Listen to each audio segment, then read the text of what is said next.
Welcome to the final class of today's Webtember conference. Jim Beidler will now speak to us on the topic of Explore Your Ancestors' Names in the MyHeritage Newspaper Name Index. I think I missed that here in my title. If you're a webinar member, be sure to download Jim's 5-page syllabus, which is waiting for you on the webinar's registration page, and I'll put that link in your chat here in just a bit. Jim Beidler, Interim Executive Director for the Genealogical Society of Pennsylvania, is the author of 4 commercially published genealogy books, as well as writing Roots and Branches, an award-winning weekly blog newspaper column on genealogy. He's also a columnist for German Life magazine and is editor emeritus of Der Courier, the quarterly journal of the Mid-Atlantic Germanic Society. So please put together your virtual hands. Help me welcome Jim Beidler. Hi, Jim. Hey, Jeff. Good to see you. Thank you for all your extra efforts to get the tech working on this. Yeah, well, it's going to be worth it, like our audience is saying here. So. Okay. Well, thank you, Jeff. Welcome, everyone. It's always great to see the legacy audience. I would say when I go to conferences around the country, probably that's my greatest credential. That many of you stop. Oh yeah, I've heard you on Legacy.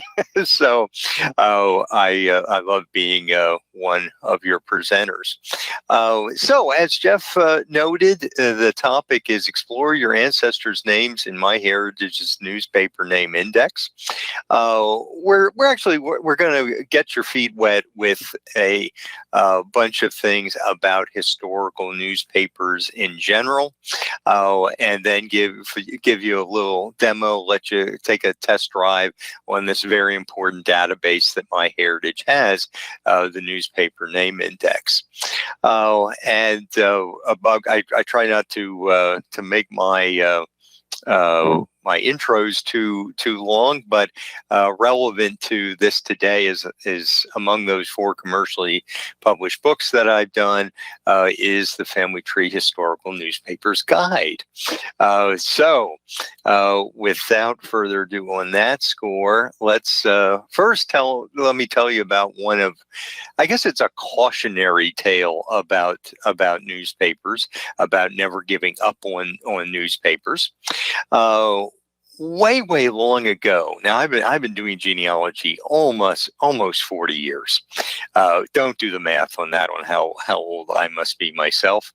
And actually, rather early in my career, I had a brick wall between 2 generations in my Dobb line, and as a result of that, I kind of became the leading American expert on Dobb families, and put together a surname history book, as was the fashion of the time, on specifically the Lebanon County family, the descendants of one particular immigrant named Johann Dobb. And in addition to the book, we also went gung-ho and we put up a large memorial marker to the immigrant ancestor. That's a facsimile of his actual signature from 1763 when he arrived in America. And we did this memorial stone kind of on spec, I would say, because we really didn't know where the immigrant was buried. And I thought, as still a relatively more of a greenhorn genealogist, that there's probably nothing that's going to tell me a man who made his will in 1805, it was probated in 1807, we're not going to find anything, because there were very few newspapers at the time to yield an obituary. I felt I had plowed all the church records that had burials, that included burials from that time period. Just not likely to find anything more. Well, why did I think that so early in my genealogical searches? And actually, from the 90s into the 2000s, I don't have a clear memory of when it was, but it was a good 20 years after the book had been published and the memorial stone put up, that lo and behold, I find in a book of abstracts of newspaper. I think it was titled "Marriages and Deaths" from Der Freimütige Liberaner, a German newspaper, the first German newspaper, German language newspaper in Lebanon County, Pennsylvania. And lo and behold, there it lists this short, if we want to call it an obituary or a death notice or whatever, very typical of that time period when there is any sort of obituary or death notice at all. When there's even a newspaper for it to be put in, because this Freimütige Liberaner only lasted a couple of years. I didn't know it existed when I was doing my research in the late 80s, early 90s. But here was an abstract by the guy, Bob Heilman, the late Bob Heilman, who was the leading exponent of historical newspaper research in Lebanon County. And so I kind of let this lie then, because I thought, well, this has got to be a faithful abstract of the original. This fits the template for what newspapers were publishing as far as deaths in this time period. There's not going to be anything more. Okay, those wise of you in our 600 something person audience already know the answer to this question, and you're shaking your head at how I could not immediately try to find the full original obituary.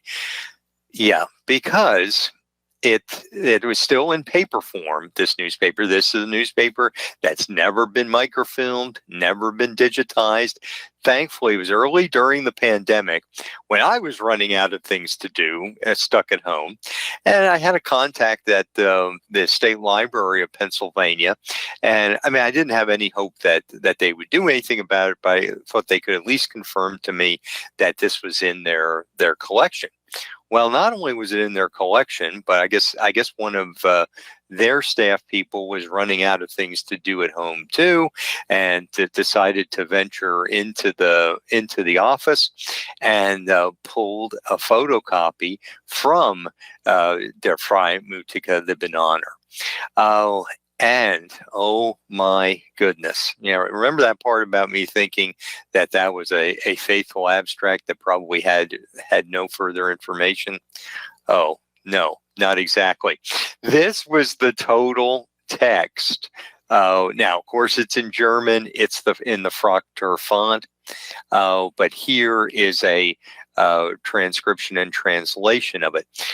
We had his exact date of death in that we had where he died and very important, where he was buried. I had guessed right. I had put that memorial marker in the right church graveyard, says the pastor that delivered the speech. The only thing that was somewhat disconcerting is that the age check, when combined with the actual date of death, does not match up with the baptismal date that I had found in Germany. Now, I'll tell you, that sent me hightailing it back to the original German church records to try to find the baptism listing the birth.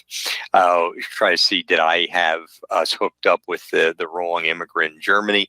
I don't believe I did. I believe, and it is not uncommon for an age check in a death record, even on tombstones, even carved in marble or granite, for those to be wrong. But like I say, I was just overjoyed that the Wright Church Cemetery is where that memorial marker was. So that's your cautionary tale to start out. Now let's talk a little bit more about newspapers in general, and the type of things you might be able to find there, and then play around with this huge database of names that is on MyHeritage.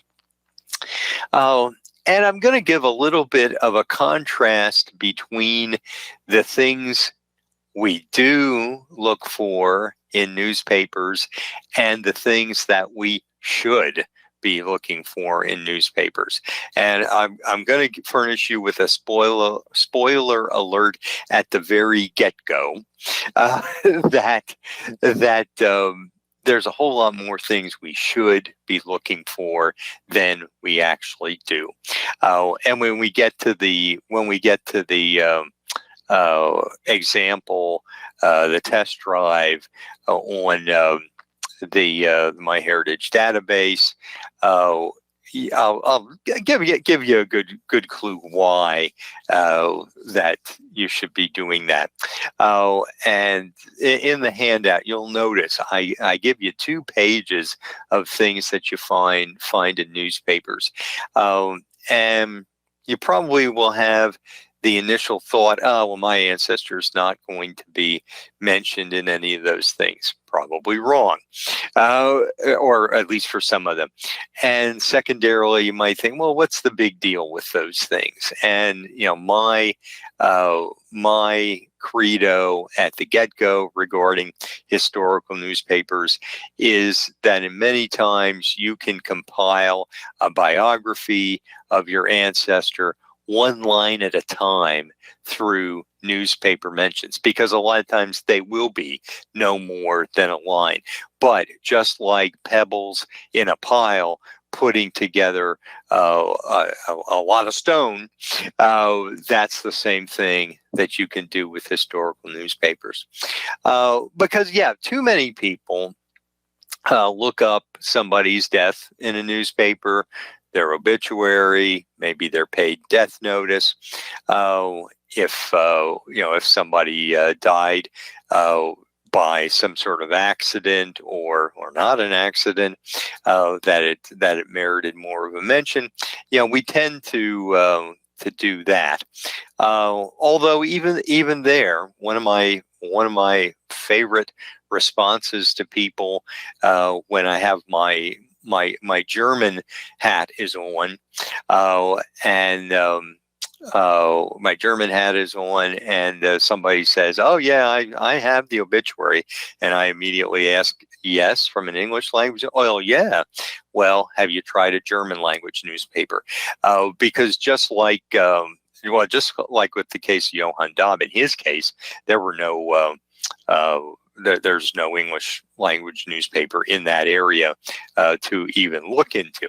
But oftentimes, what we're trying to find in one of those obituaries would be their village of origin of the immigrants. And in an English language newspaper, a lot of times it gets mangled.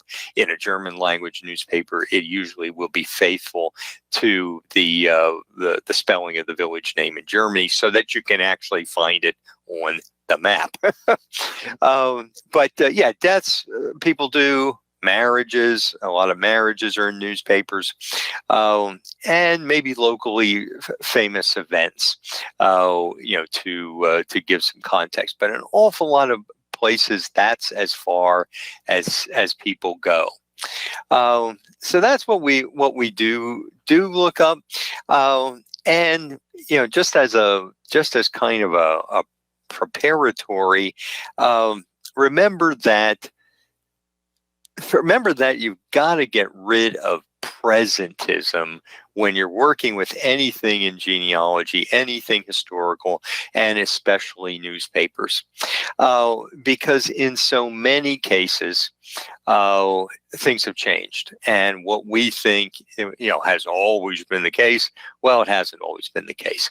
And I'll give you the short course in the evolution of obituaries a little bit later in the presentation.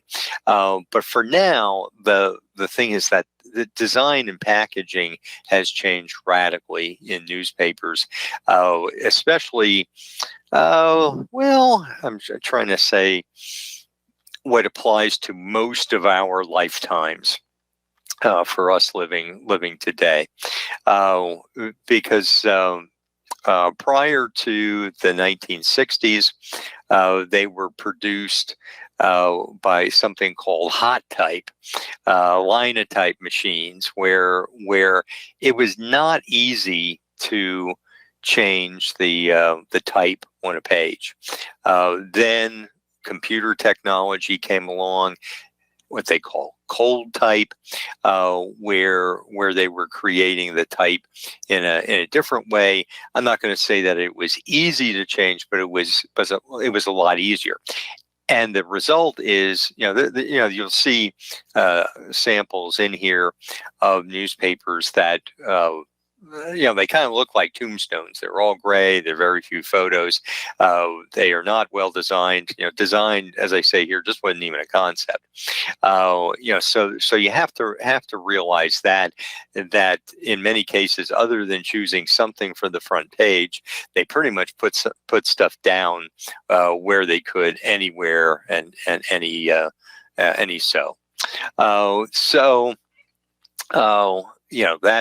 That's just an FYI. So back to what we should be looking for. And this, I'm just making a few comments here. Again, that in the handout that gives you a pretty exhaustive checklist of things that and it's a thought thing, to think through, but err on the side of, well, who knows, maybe my ancestors, when my ancestors did open their own business. But sketches of average area people. I absolutely affirm that on slow news days, they had people interviewed who maybe weren't terribly exceptional, maybe weren't even quote unquote newsworthy, but they'll have something. For its centennial edition in the 1880s, and I'm losing the name. It was a Crawford County newspaper. I think it was the Meadville Tribune. They did a page on our old citizens. And just in case you need to know how old somebody had to be an old citizen in those days, well, they cut it off at, I believe, 68. And I'm not 1820, people born 1820 or earlier. And a lot of those were average people, but it gave a whole lot of information, where they were born, things like that. Just some you might not expect to be in a newspaper. And then, of course, deaths by accident or homicide. Coroner's reports a lot of times make their way into the newspaper, either verbatim or a news story done on that type of report. Reports on local clubs and organizations, charities, and so forth. Local arts and artists. Was your grandmother in community theater? That might be interesting. Know that she played Madame Butterfly, or some other type of character. Articles on epidemics. Aren't we always wanting to, if we see 3 or 4, maybe not ancestors, but maybe collateral people in a family who die in close proximate time to each other, we're wondering what what the death was, and if this is in the era before death certificates, what how do you try to prove that? Well, you won't necessarily be able to prove it, but go to the newspapers and see, was there typhoid going around? Was there smallpox going around? Things like that. Those should be checked out. Anniversary write-ups, and these are great because say you have a relative who you're trying to find their marriage, and that marriage took place before there were marriage licenses, or before maybe the marriage licenses have survived, and maybe the newspapers themselves from that era have not survived. Well, that anniversary write-up may have a lot of the information that you'd be looking for from that original marriage. Now, do you got to use it with caution? Absolutely, because if it's, say, a 50th anniversary, well, that's kind of secondary information. That's given half a century later, but it's certainly better than nothing. Engagement announcements, and I put this in here because let's not make any assumptions that marriages actually took place after announced engagements. There's also a chance that that it didn't actually happen. I can tell you, and one of the things I forgot to point out is my first career. I was a newspaper copy editor. So I indeed saw how the sausage was made in newspapers from the 1970s to 1999 when I went into genealogy full time. And there's one rather infamous time that, and I can't remember if it was an engagement or wedding announcement. I think it was engagement. And somebody must have had it in for a couple of people who really didn't like each other, a man and a woman, and somebody sent in their engagement announcement. And at the time, I bet you can figure this out. They weren't doing any verification of these. They kind of figured, well, who would submit a false one? Well, somebody did. So after that, you had to give a phone number, and basically they would call back and ask some random facts to verify the thing. So again, it's don't. I'm gonna, in my example later on, I'm going to show how something that did actually happen, but at first was speculative. So graduations from high school and college, a lot of times they are somewhat pro forma, but add some facts about your ancestor. When I was saying about compiling their biography one line at a time, one mention at a time. This is one of the ways that we do it. Legal notices, and this is something that legal notices of estates are found, and they. My impression of the MyHeritage newspaper names index that we're going to look at is that they have done a better job of OCRing all parts of the newspaper, including these legal notices. Because I know in some other databases, I don't think those get OCR'd, and like the estate notices. As I was prowling around in the newspaper name index, I found the estate of a great uncle that my mother served as the administrator for, and there was basically the hey, if there's a debt owed by this estate, you better bring it forth now. Bankruptcies and foreclosures, again, those were legally required to be put in, to be published, to give people public notice. Runaway indentured servants and enslaved people, during the antebellum period, and it's always interested me that for enslaved people, because of course they were trying to recapture these folks, that they would give very precise descriptions. Uh, and it's interesting. It's kind of one of those ironies that for uh, the poorer classes, so to say, in the early 1800s, before photography, uh, you very seldom know what they look like. But if somebody was a runaway indentured servant or an enslaved person, there you will have a better shot at finding out what they looked like, because they were trying to tell their complexion. Did they have any scars or tattoos or anything like that? So that you want to have a runaway in your family if you want to know what they're looked like. Oh, this is just a page.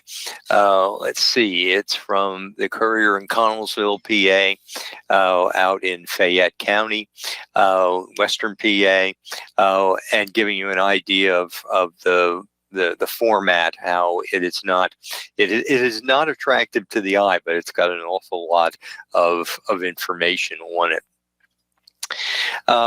And perspective, I say here, is another thing. I don't know if any of you like steam clams, but boy, would I love to get 100 of them for 59 cents. This is from the 1930s. Of course, that the supply of them changed radically in the last 80, 90 years, because you're lucky if you're going to get one for 59 cents, let alone 100 steamed clams. Also, things like advertisements. This was in the Pennsylvania Magazine of History biography that's put out by Historical Society of Pennsylvania, not Genealogical Society of Pennsylvania that I am currently with. But here was a scholarly article that was using the newspaper advertisements in Philadelphia newspapers in the mid 1700s to show what type of clientele, what were the terms of engagement, and so forth. Very, very interesting to me. Different a use of a newspaper that I never would have thought of. A lot of people at least know of the Who Was Visiting Who columns, which I kind of refer to as the social media of the 19th century, and these comings and goings, again, a lot of your relatives are going to be mentioned, and each single one may be a so what, but put together, you're going to see, if they were visiting a lot of other people, well, you might know when they got a car, you might know, you might be able to surmise a few more things of them, but because newspapers used to have a huge network of correspondence, and I think in my mother's family, that's why a lot of them got in the newspaper, because these folks, or that there was a correspondent in the family. That's what I'm trying to say. Notices of family reunions, and not just family reunions, but they might give a guest list from a wedding, including what they gave the bride and groom. A lot of good micro data. I really made it in good. Excuse me. Sorry. Really got in good with a neighbor of mine who owns what in former times used to be a hotel and a post office stop, and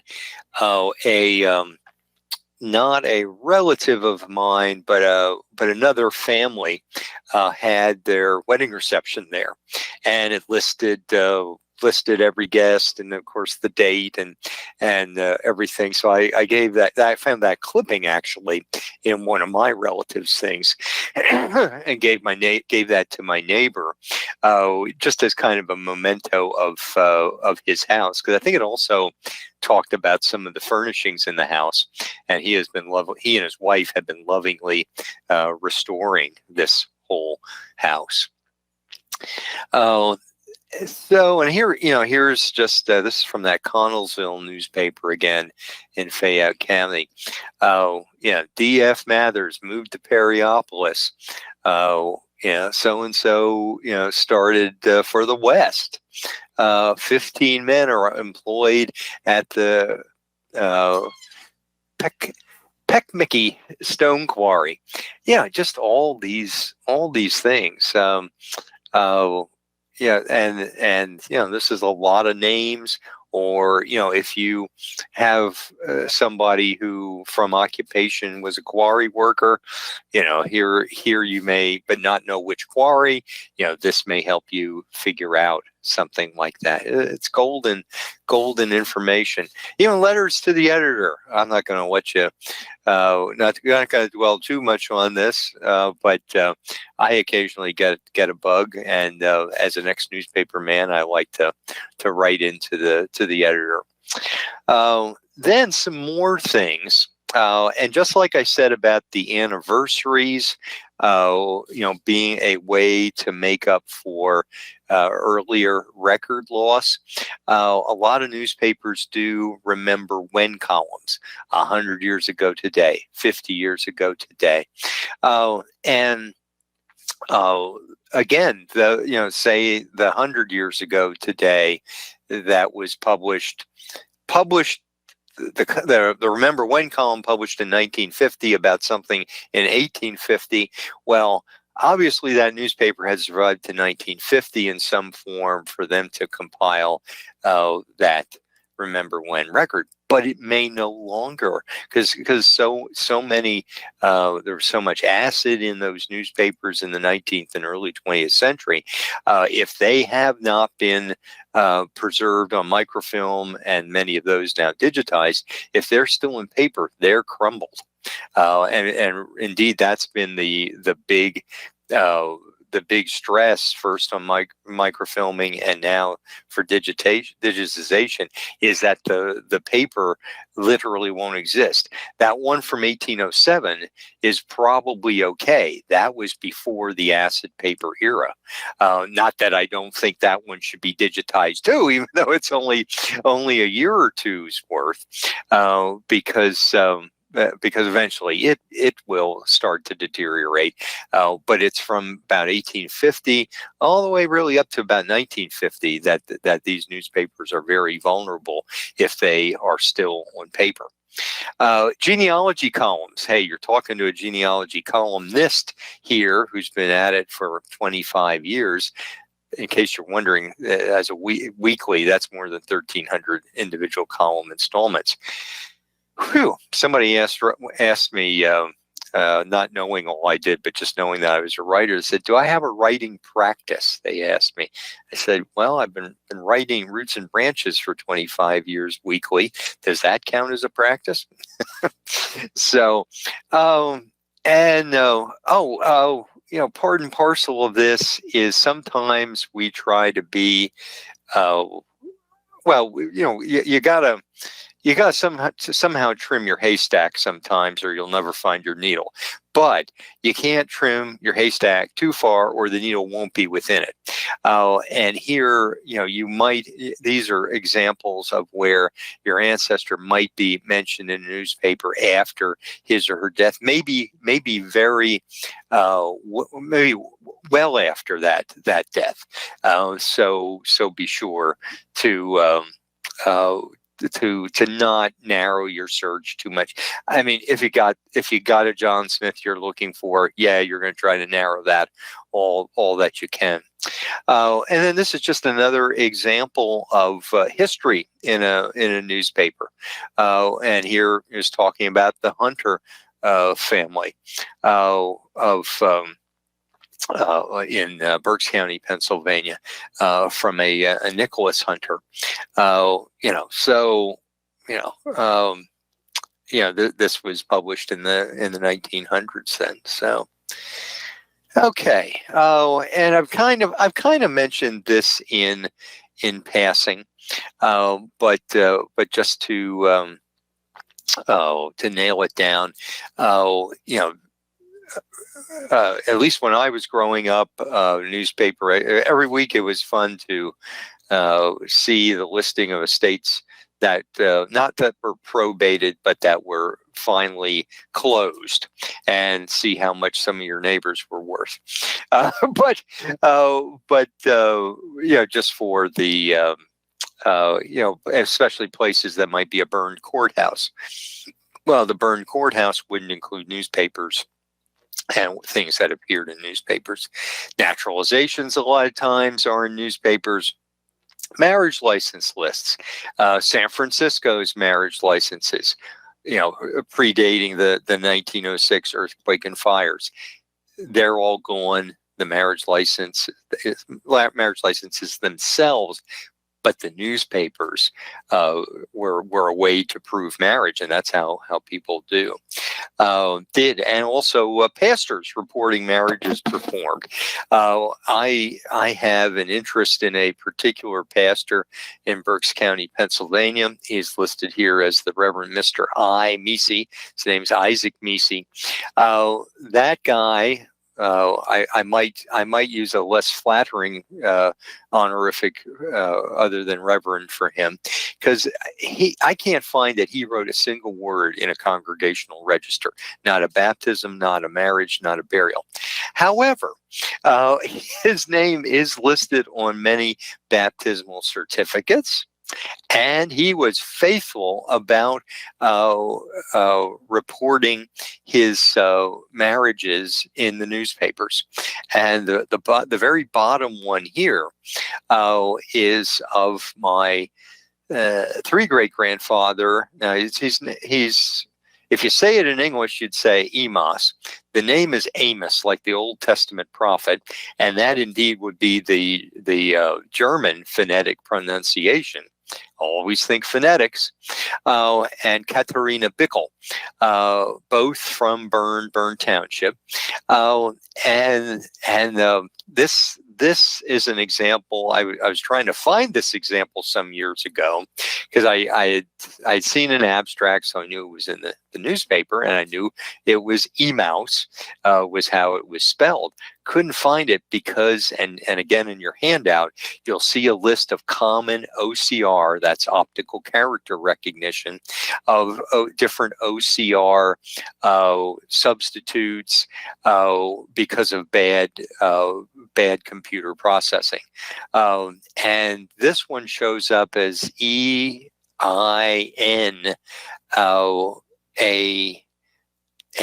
I believe. Well, at any rate, something that you can't find if you do a search for Emaus, let alone Amos. And again, when I show you MyHeritage's database, they do have a way, not necessarily to correct for bad OCRing, but a way to at least try to adjust for some of it.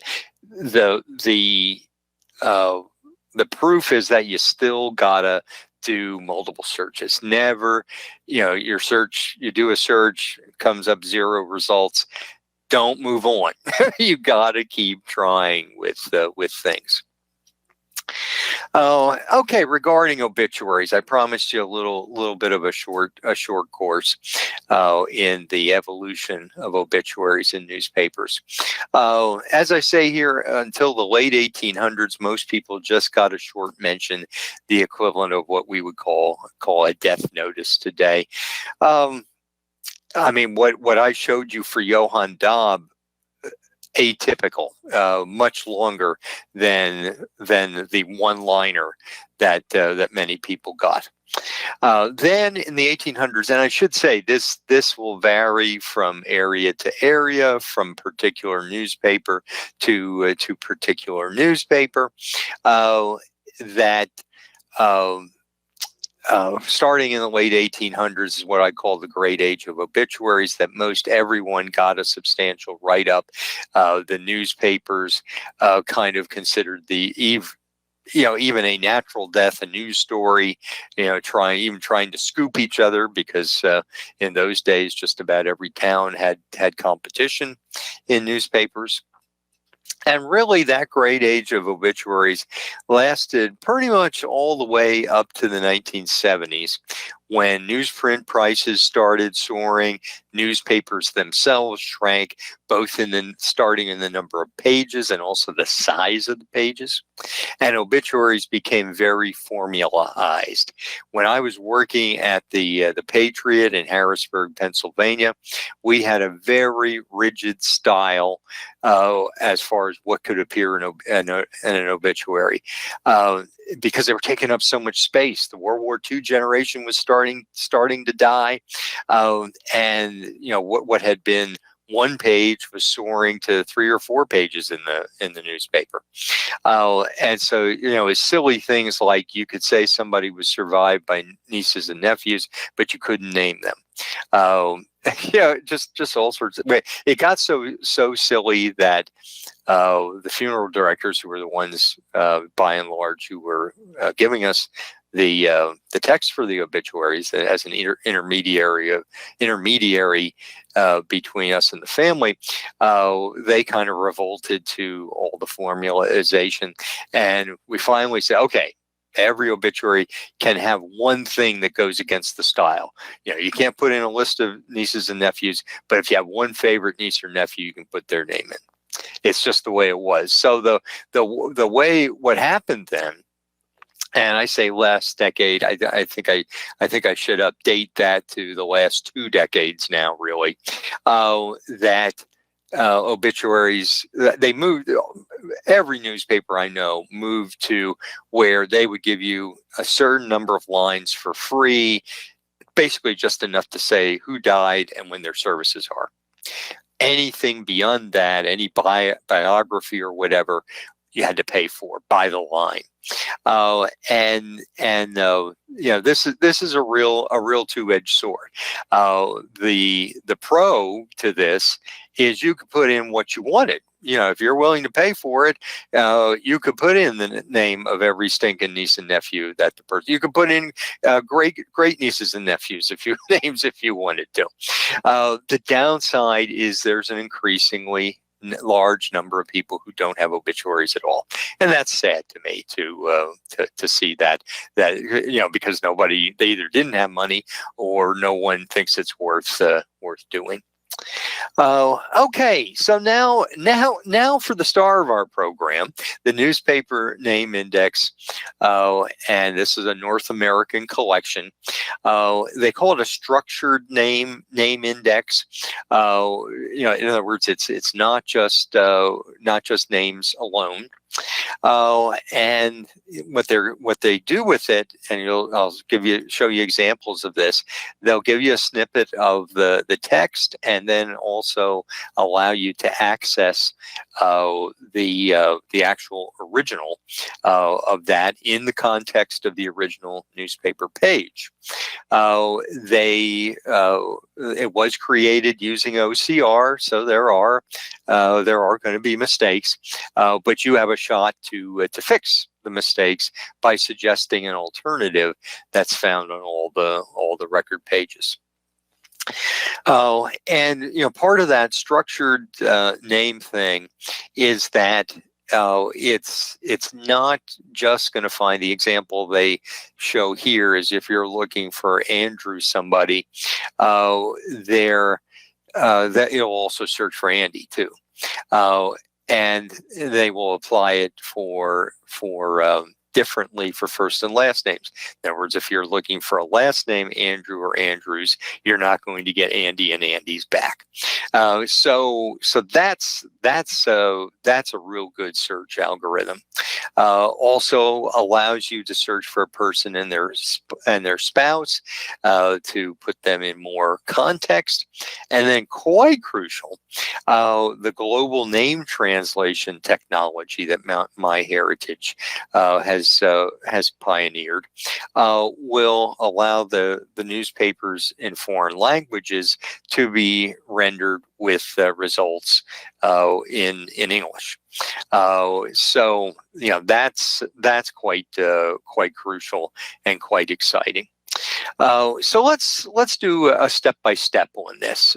So here's your home page for MyHeritage, and first on your right hand side, you're going to go to research, and then go all the way down to newspapers. You're going to click on newspapers, and then it'll bring up this screen, and you can do just a general search of newspapers, all the different collections on MyHeritage. But if you want to zone in on the newspaper name index, you go to the bottom left there, and under notable collections in this category. Click on that, and then that's going to bring up just the newspaper name index for North America. And you see here it has put in fields, and you don't have to put in all of these. You can keep your searches general or specific as you want to. First and middle names is one field. The last name, you can narrow it to a specific publication title. I wouldn't recommend that, but you might want to give a date, a publication date, a place. So that'll pick up more than just one newspaper, versus what you do if it would be a publication title. You can put in some keywords, a residence, a spouse, a gender, some other things to limit things. So I'm going to search for a guy named James Mockmer. I'm his namesake. He was my great uncle. And the first thing we encounter is something that I'm not real keen on. Is the default is match name exactly. Well, I wouldn't recommend that. I would recommend that you click off on that, and then what's automatically clicked is spelling variations and match initials. In most cases, I would keep those on. If you don't, because a lot of times people are listed just by first initial, middle initial, especially in the South. You have a lot of those. So then you want to put in your last name, and I'll admit that I wanted to look up something in specific here, because I had done various searches for James Mockmer in the past, and I knew in 1899 there was a particular article that I was interested in, and it comes up with a whole bunch on James Mockmer, just for 1899 in Pennsylvania, and it's really fun. There were some things for another James Mockmer. You do have to be careful and kind of sift through a lot of things. But the one I was looking for was one in August of 1899. This is the search entry for it, the search abstract for it, so to say. And then you click on James Mockmer, and it brings up more of an abstract. And this one reported about how James Mockmer was going, and James Seifert, a friend of his, were going to Illinois on their bicycles to work as masons. And when I first found this, my mother was still alive, who Uncle Jim was kind of a surrogate father to her after her own father died. I said, "Hey, what do you know about Uncle Jim going to Illinois?" And she immediately said, "Oh, I don't think that happened." And of course, it says, they left. It doesn't say they got there.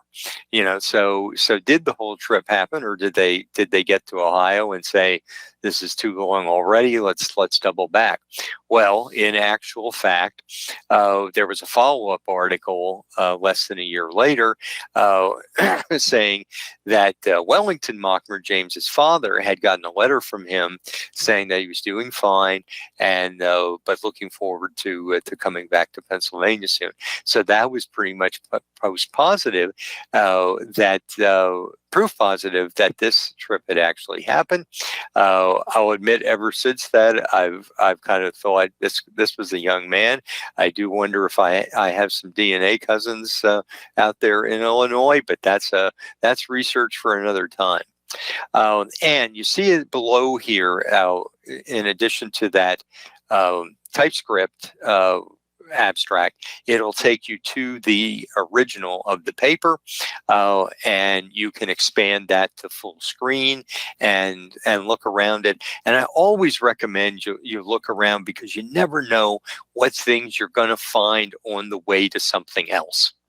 Other things about also in this family, I was looking for an obituary of a completely different relative. And what I ended up finding was when Wellington Mockmer, the father of James, my great-great-grandfather, when he moved from one residence to another. And my mother had known, she didn't know dates, but she knew, oh yeah, they lived at Becker's Spring House at one time. Well, now I knew from the newspaper when they had actually got there. So this is powerful stuff here already. But also doing a search, and there you see up at the top there, James Mockmer. That's a common spelling variant, and that's how this structured search really helps you out by looking at all the spelling variants. And this is one of dozens of mentions where different jobs he did. Here it's saying James Mockmer and Abner Heister. He's a collateral relative of mine, a cousin. Did concrete work for Samuel Lozer and Jared Snyder. Well, if I ever want to do the definitive biography of my great uncle Jim, I want all those mentions to be part of his chronology of the jobs he's did and where he did them, and all of that. So this database, I have quickly found to be a very powerful tool. Nothing in newspaper genealogy is one-stop shopping. Everybody, and I'm surprised the chat isn't filling up with it already. People talking about their favorite different databases. Every one of them, has pros and cons. But this is definitely a tool that you want to have in that toolkit of yours. And then just for fun, another Reading Eagle on another ancestor of mine. He made front page news when he died. He died of typhoid at the age of just 50 years, and talks about it. He was in every way a good and excellent man. And I'm not going to dispute that. But when I started doing DNA just a few years ago, my DNA surprise was that I heard from a descendant of an illegitimate son of Henry Beidler when he sowed his wild oats early before his marriage. And when I looked, I found that there was a baptism for a son of Henrik, the German form of Beidler, Henrik Beidler, and a woman, I forget her name, and it was years before he was married, and the DNA, I shared the right amount of DNA with this cousin who was a descendant of that child versus mine. So you never know what all you're going to find in these newspapers. So I kind of feel like I have done that all in one breath. But I know it's the end of the day. I wonder how many of these people have come to every one of the webinars today and is tired out.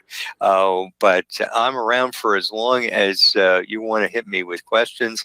My email is on the handout. I'm very happy to also take your questions by email, because I know I always think of my question the day after that I've been to a presentation.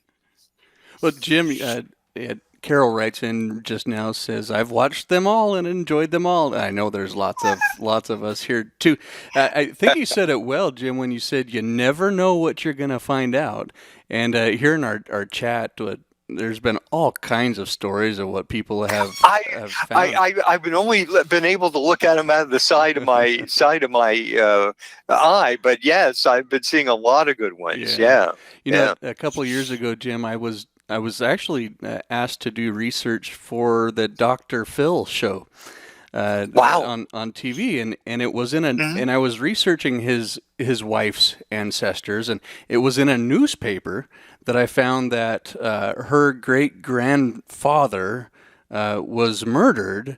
And I also learned, I think, in a census that her grandmother was an owner of a salon, and one of my pinnacle achievements in my research career came when on the show he was talking about this, and he said, now this is near a quote. He said, "Well, she's got gun-slinging men and beautiful women as her ancestors," is how Dr. Phil described his wife's ancestors.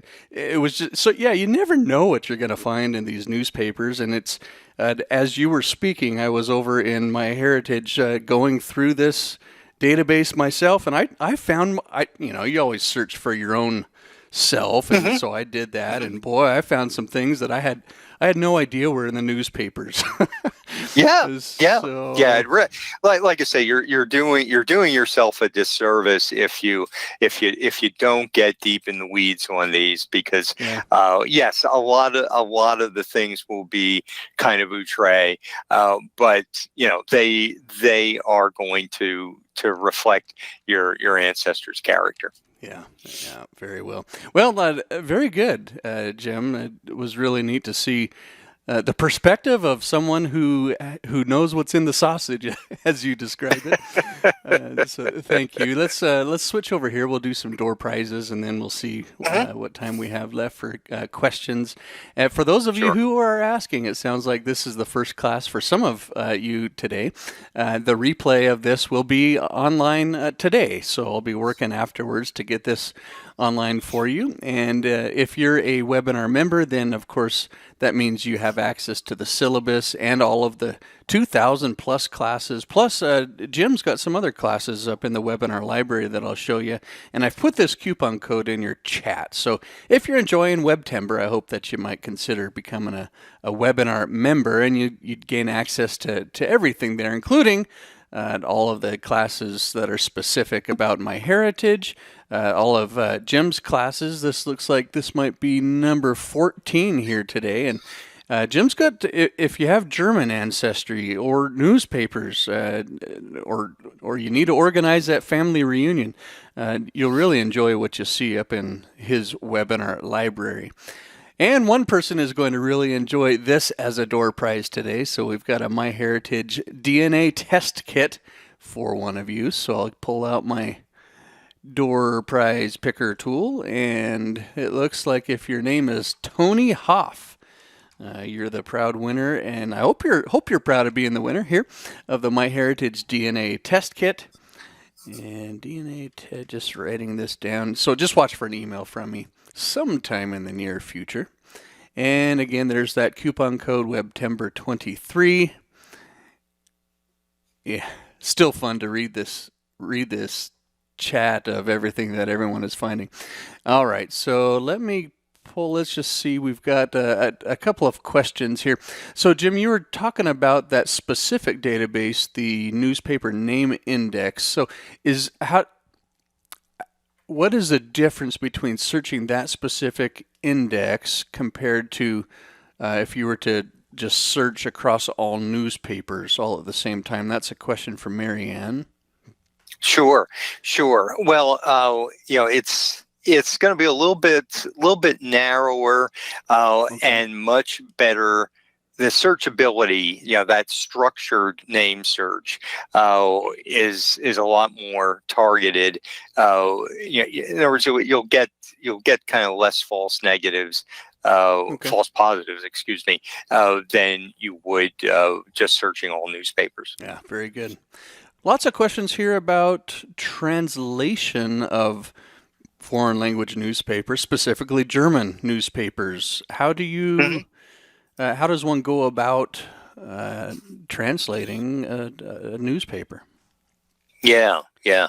Well, there some of the and some of the databases will give you, and unfortunately the name index is not one of these, will give you, because what I'm sorry, I know what I'm talking about here, but a lot of things are trying to come out of my mouth at the same time.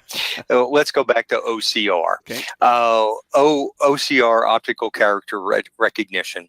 What that does is by computer, builds like a second skin over that newspaper page with how the computer read the type on that page. Yeah.